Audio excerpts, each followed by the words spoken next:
let's talk to Brian. Okay. Let's not get into another dick measuring contest. Yeah. Oh. We're probably going to be mowing his lawn. No, we're probably going to be fishing. Remember? Maybe. Hey, Daisy and I are going fishing tomorrow. Are you in or out? Oh no, I've been dreading this day. I accidentally boasted about my abilities as a fisherman to Brian, and now he's challenging me to another dad-off. I've been doing my fishing research online, but I know we're close to being an expert. Still, though, I have to accept. I type back to Brian. Sounds great, man. Super excited to catch all of those fish. Make sure your mower is in good working order, because you're gonna be all over my lawn this weekend. All over my yawn. Whatever. Brian responds back, letting me know that tomorrow he'll pick us up in an hour. I had previously forgotten it existed. Man, that's gonna be a rough start. Amanda comes into the room from the kitchen, eating a cheese stick by biting off a piece by piece like some kind of monster. Correct! You heathen. I didn't raise you like that. What? It's called string cheese and not chompy cheese for a reason, Amanda. And you can fuck off, Carmen. It is string cheese. No, it is string cheese for a goddamn reason. No, Amanda, we have to go fishing tomorrow. Well, you have to go fishing. I get to play with Brian's dog. How do I become the master of fishing overnight? You went to fishing in the Girl Scouts, didn't you? Nope, my stint in the Scouts was brief and purely transactional, though I thought I would get free cookies, but I didn't know what I had to, be outside and tie knots and stuff. But I have to beat Brian. Dad, let me tell you a story. Do you remember last summer how I applied for a job at that coffee shop across town? Give me a refresher. During the interview, they asked me if I knew how to work an espresso machine, and I really wanted the job, so I lied and said yes. On that first morning, there was a line out the door, and within half an hour, I severely burned my hand, and they told me to go home and never come back. I still have a scar from that. Of course I remember. What does that have to do with fishing? The burn is a metaphor, Dad. I don't get it. You can lead a horse to water. What do horses have to do with a fish and burns? Dad, please. I don't get your obsession in competing against Brian. You wouldn't understand. It's a dad thing. Please try explaining it to me. Okay. Brian's just... He just thinks he's so much better than me. He purposely reminds me of that whenever he can. It's like he has to one-up me. I have to beat him at his own game. Is that what you think is happening here? No, Amanda. Oh, I know that's what's happening.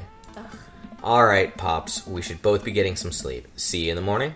Night, Panda. Be prepared to wake up at 4 in the goddamn morning. I brush my teeth and throw on some pajamas. I climb into bed, set my alarm, and close my eyes. Okay, sleep. I am wide awake. Can't help but think about the last time I went fishing, hoping that there's something I can glean from it to give me an edge over Brian. I was about 9 years old. My dad woke me up one morning, and he told me to get to it dressed and meet him downstairs. It was still dark out. I had no idea what was going on. Before I knew it, we were both alone in a freezing cold lake. I had to sit there for hours while it got hot and muggy. The air was thick with bugs. I picked at mosquito bites while my dad sat in stony silence. Fishing pole in one hand, beer in the other. We didn't catch anything. On the drive home, Father bought me a pack of cigarettes and didn't say a thing. Okay. That didn't help, and I think I have some repressed sadness about my father. I'll deal with it later. I'm sitting in the boat in the middle of a body of water. I can't see any land, but I know it's the lake. The water is placid and still. I'm holding a fishing pole. Oh, it's so pretty. I don't understand why, but it feels like my life depends on catching fish right now. I cast my lure into the water and wait, and wait, and wait. My whole being is filled with hopelessness as I watch the line disappear to the depths below. You used the wrong lure. I look up and see my father, just as he looked that one cold morning, disapproving. I'm panicking now. I pull the lure up and try not to grab a different one. But all of the lures in my tackle box are the same. I looked at my father for guidance, but he's gone. He's having an anxiety dream about fishing. Yes. I try casting again, but I can't hold my footing. My boat tips over and I fall into the water. Sinking further and further, I see multitudes of fish that have been just lying below the surface, all swimming around me as if to taunt me. One fish swims up. He has Brian's eyes. You gotta use the neutral buoyancy lure if you're gonna catch trout, buddy. I jolt awake to the sound of my alarm. It's fishing day. That would explain the weird dream. I groggily slip on clothes and get ready. I spot Amanda's door half open and see her still curled up in a mountain of blankets. Walking over to her bed, I give her a tiny kiss on the forehead. Fishing day, kiddo. You ready? No. Well, you gotta get up. I can't do this without you. Also, stop sleeping in your clothes. Amanda pulls her comforter over her head. Never. Amanda, I'll get up in a minute. Alright, Brian should be here in 20, so you better not just go back to sleep. Amanda sticks her hand through the blankets to wave me away. I leave her and make myself some coffee, another cup with lots of cream and sugar for Amanda whenever she gets up. Amanda eventually wanders in and chugs her coffee while I do word jumbles. I hear the doorbell ring. That must be Brian.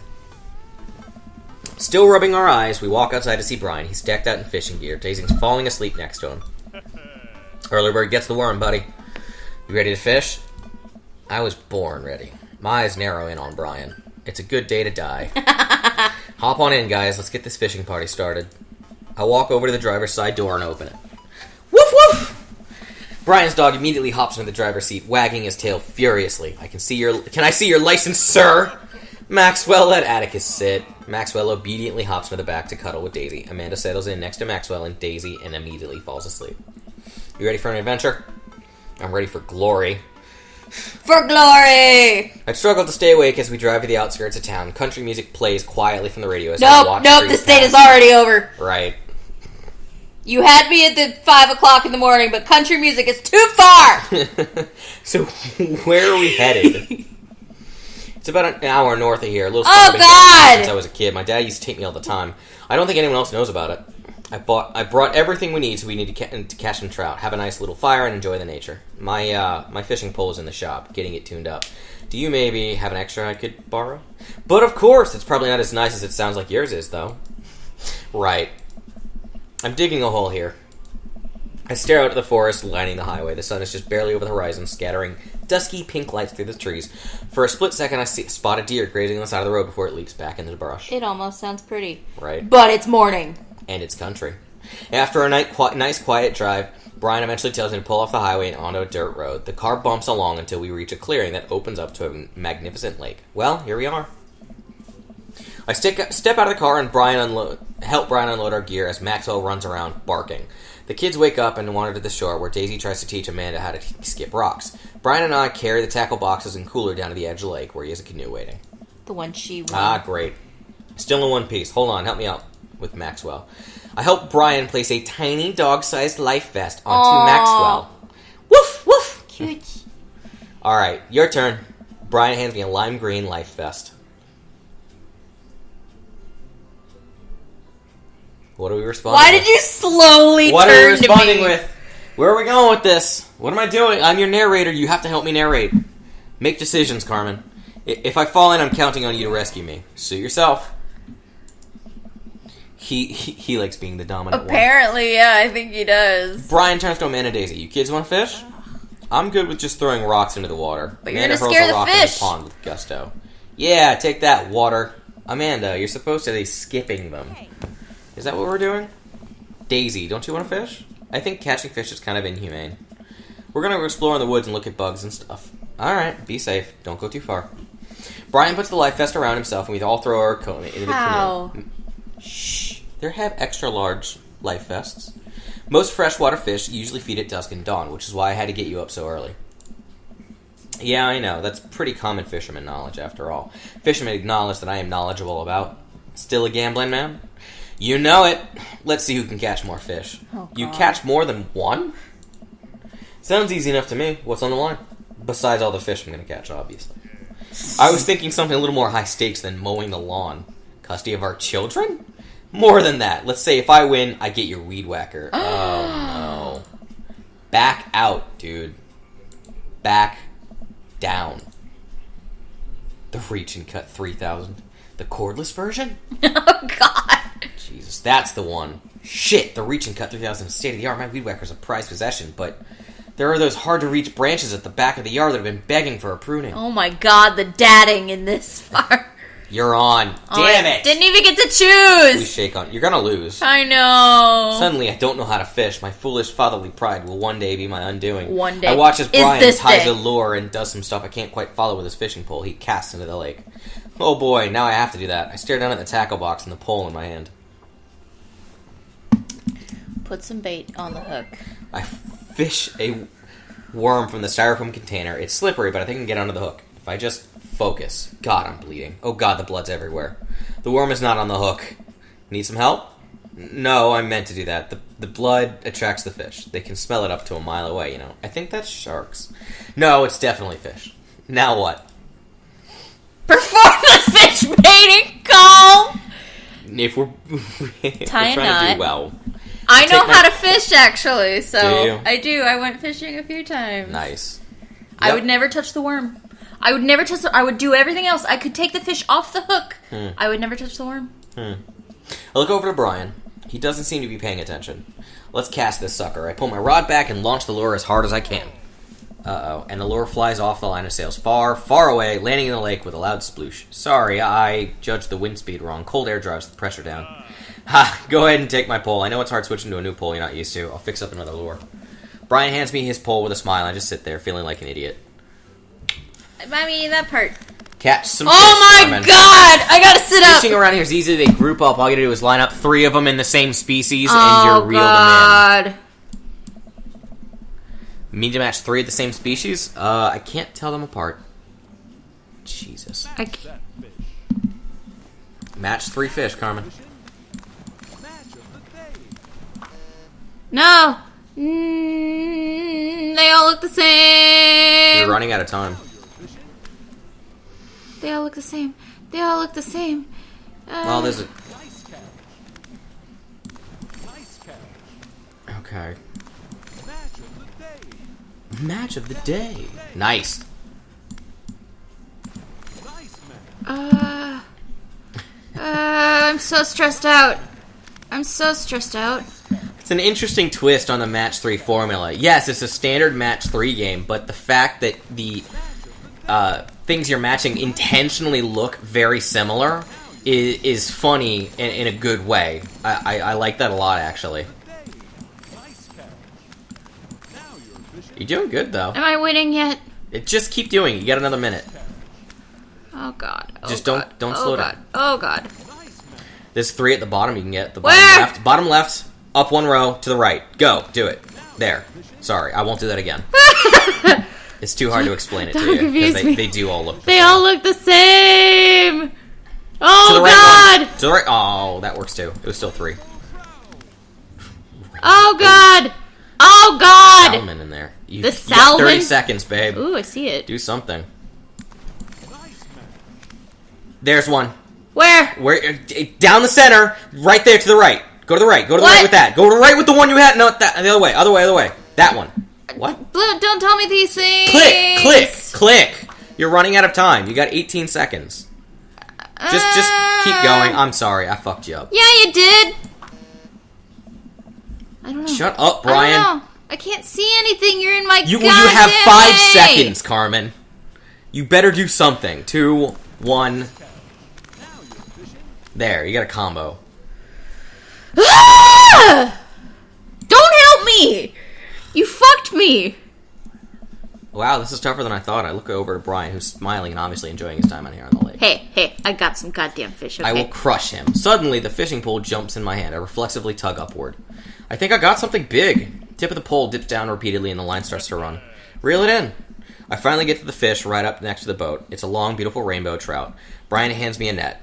It's all yours. I lean down and notice my hands are shaking with excitement. The fish is bigger than all the ones Brian caught. The pole is all... You fall in. The entire canoe tips over with me. I find myself sinking into the lake.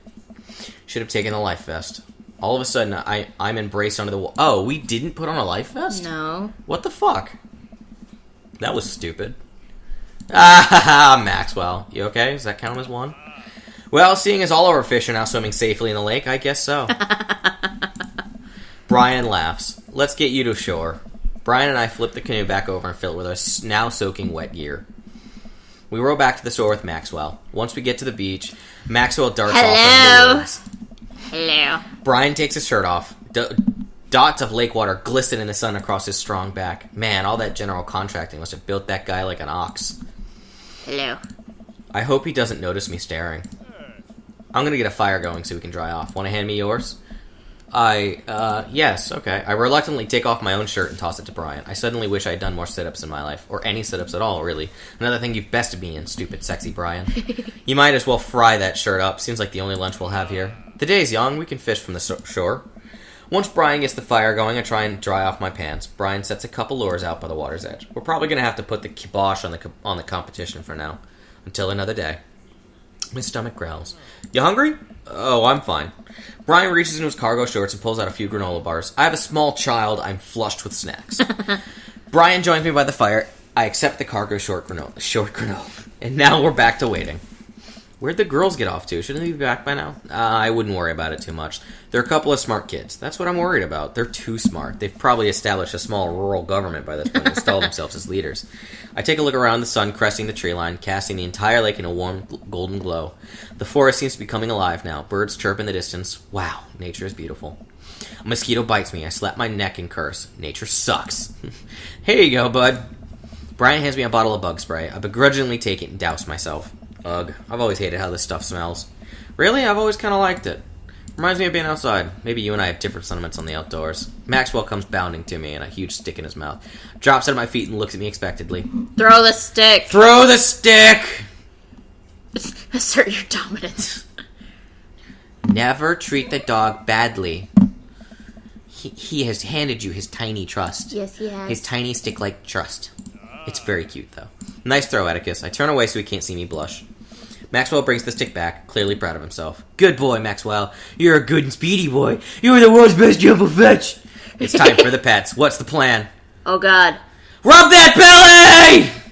Maxwell rolls over and lets me rub his belly. He wiggles on the grass, clearly loving it. I feel like a bit of a third wheel here. Where are my belly rubs? I'm so flustered I can barely say anything. I focus on petting Maxwell and hope Brian doesn't notice how much I'm sweating. It's from the lake. Maxwell, it's from the lake. Right. Fish begin routinely pulling on Brian's lines. I watch Brian effortlessly fillet the fish, squeezing a bit of lemon. Yeah, I'm just gonna. Amanda and Daisy emerge, looking unscathed. Wow, Dad Bod Patrol, I'm gonna have to issue you both a citation and demand you both put your shirts on. There are children present. Brian tosses me a now very dry shirt. I pull it over my head, thankfully that I will be no longer extracted by Brian and his pecs. Where have you guys been? Studying entomology. What? Study we bugs. Were playing with bugs. I expected you guys to be more covered in, like, mud and stuff. Daisy looks offended. What did you take me for, a child? Amanda puts a hand on Daisy's shoulder. Right. You are. I really like Daisy. I find her adorable. It's absolutely delicious. Why is he so good at everything? Fish tastes okay? Daisy and Amanda both nod furiously, mouths full of fish. It's incredible. I've never had fish this good. It's because it's fresh. Right. Yeah, fuck. It's great. All Harding family recipe. Why are your pants wet? Well, Amanda, we were out on the lake, and then I accidentally tipped over that boat. Aww. That's sweet. Aww. That's sweet. Yeah, that's exactly what happened. I can't believe he just covered for me. Gosh, he even out-humbles me. He's trying to beat me at everything, including my world-famous sense of humility. No, that was sweet. He was just being sweet. We finish our fish and end up playing catch with Maxwell for a little while. After cleaning up the camp, we pack up the station wagon and let Maxwell into the back seat. Poor Pup falls asleep in a cuddle puddle with Amanda and Daisy. They had a long day. Been an ordeal today, bud. Let me drive you guys home. I want to prove I'm the most awake dad on the block, but yeah, I'm beat. Fine. As we drive away, I take one last look at the lake disappearing behind us and smile. I rest my head against the window and low rumble of dirt road beneath us lulls me to a peaceful sleep. Hey, sleepyhead. I open my eyes and realize I had to doze off in the car, self-consciously wipe a bit of drool off my chin. Oh, hey, I was resting my eyes. Just in case we suddenly have to jump in any sort of conflict, so I'm super awake and ready for it, and ready to fight. With my strong arms. It's all good. You earned some rest, dude. Thanks for coming out with us today. I had fun. Thanks for inviting us. I also had fun, actually. Glad to hear it. Take it easy, yeah? You too. Take it the easiest. Brian chuckles to himself as he unloads the car. Man and I get inside and immediately collapse onto the couch. Long day. Yep. I was so close to that pole saw. Pole saw? Yeah, Brian and I were competing to see who could catch the most fish, and... Ugh, stop! Why do you care so much? Panda, just look at the guy. He's so obviously got my number, and he's rubbing my face in it. Dad, I love you. But you're kind of dumb sometimes. Dumb, or clearly the superior dad. You know what? I don't have any of the energy required to properly unpack your weird fixation with asserting your masculinity. I'm going to bed. Night. Amanda slides off the couch and face down onto the floor. I am a tired slug. Amanda, that floor is disgusting. I don't care. Well, night, honey. Night, Pops. I think that went well. That went a lot better than it Cargo could've. short beard. You did catch fish according to the thing. So. I did. I caught... Oh, Barry. Oh, Barry. Soft boy. Alright. Next time, what are we doing? Hugo is the last second date. Okay.